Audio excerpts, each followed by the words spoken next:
Hey everybody, I'm Norris. It is Friday, February 26th, and do you hate stupid lists as much as I do? That and much more as we cover the biggest headlines in real estate.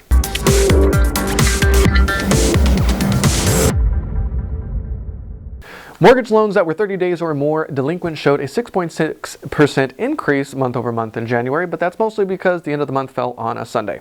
More and more single-family homes are being built with the purpose of becoming rentals. We'll talk about that in a second.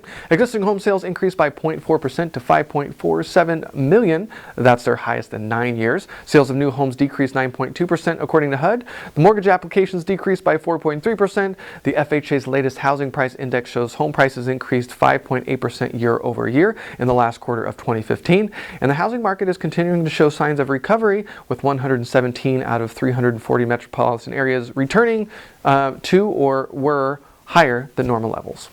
The number of single-family homes built for the purpose of rentals is still up. 3.5% of all homes being built are strictly for the purpose of becoming rentals. Historically, that's only about 2.8%, but year over year, it's actually down because back in 2013, that number was 5.8%.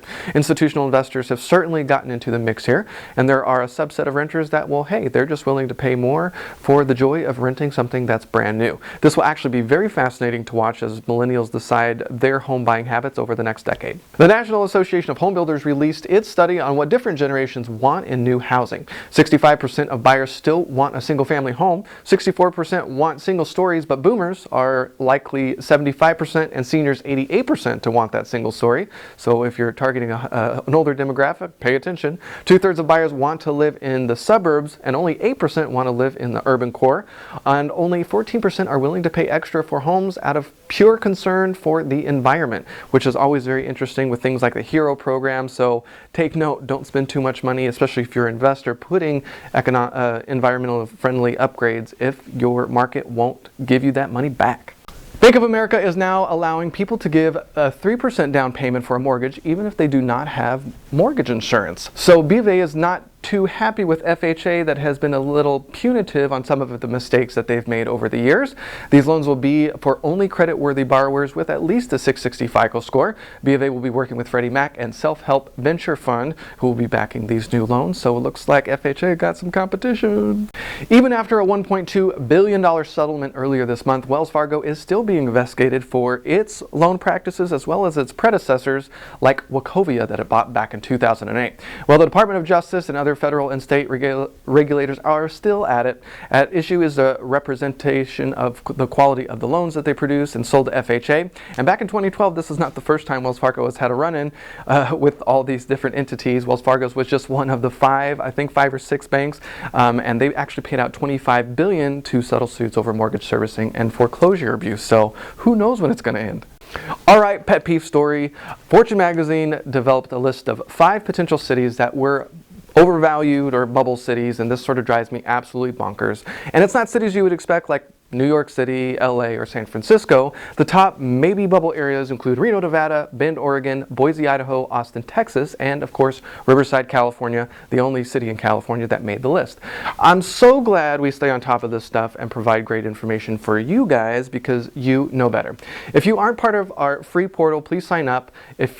If you buy into these things, it's really dangerous, and Chapter 6 of Essentials, it's completely free. It tests your knowledge and your experience on the California market. Just please take the quiz and watch the video. It's free inside the portal. But the article lists fundamentals they are basing overvaluation on that include consumer incomes, population numbers, mortgage rates, and rents. And my response to that is this. Riverside spent about $2 billion during the recession on something called Riverside Renaissance. We improved infrastructure, created a new convention center, revitalized the Fox Theater, improved the downtown core, and are better positioned than much of the Inland Empire for growth. We did about 30 years of projects in 5 years, and P.S. we also own our own utility that keeps our utility rates super low compared to some of the surrounding neighbors. We've got 4 universities. One will soon celebrate their first graduating class of our brand new medical school, and they hope to hire hire some 300 new professors as we go more into like a research school kind of situation. And did I mention all 4 schools are actually growing? Riverside is one of the only cities in California that during the recession did not experience massive outmigration. Actually, we gained or stayed stagnant. As far as the real estate is concerned, inventory remains super tight, interest rates are still at lifetime lows, and you can't ignore that many of the residents here travel to LA and Orange County for work. When it comes to affordability, I don't see how you can ignore cost-benefit analysis, as our neighbors along the coast remain extremely unaffordable in comparison. But you also have to consider that we have around 50,000 students at any one time in our city. So how are you calculating that population and that income level? Could be extremely misleading. And really, San Francisco didn't make potential bubble cities. I mean, if you've seen some of their price increase, they've blown past the peak back in 05 and 06, and I seriously doubt that incomes are going up to the general population of San Francisco 10 to 20% sometimes a month. It's ridiculous. So you can tell that I've got a little bit of a pet peeve, and I love Riverside. Hashtag I love Riverside. Do your homework. Investors, you know better to read through the headlines, but just wanted to get that out there. So what do you think about this? Did I get it wrong? Am I not looking at the right data? I would love to hear what you think. If you're on YouTube, please leave your comments below the video, and don't forget to like and subscribe to our channel. If you're on Facebook, leave a comment below the video, and don't forget to like, wow, or love our video. That's brand new on Facebook as of this week. And don't forget to like the Norris Group Facebook page. Did we miss a story this week? Make sure to also leave that below. For many more headlines, you can check out the norrisgroup.com/blog. Up on the radio show this week, I continue the interview with Michael Quarles. He is of yellowletters.com, and he gives us lots of juicy tips for investors that are doing mailers and how to engage, and good designs for mailers and return rates, all that juicy nerdy stuff. March 9th, we're going to be back at it in Northern California with Stay Put, Cash Out, or Change Seats. That will be with NorCal RIA. And the next day, we'll be back in Orange County for one of the final times until later this summer. March 10th, we'll be doing Stay Put, Cash Out, Change Seats at OC RIA.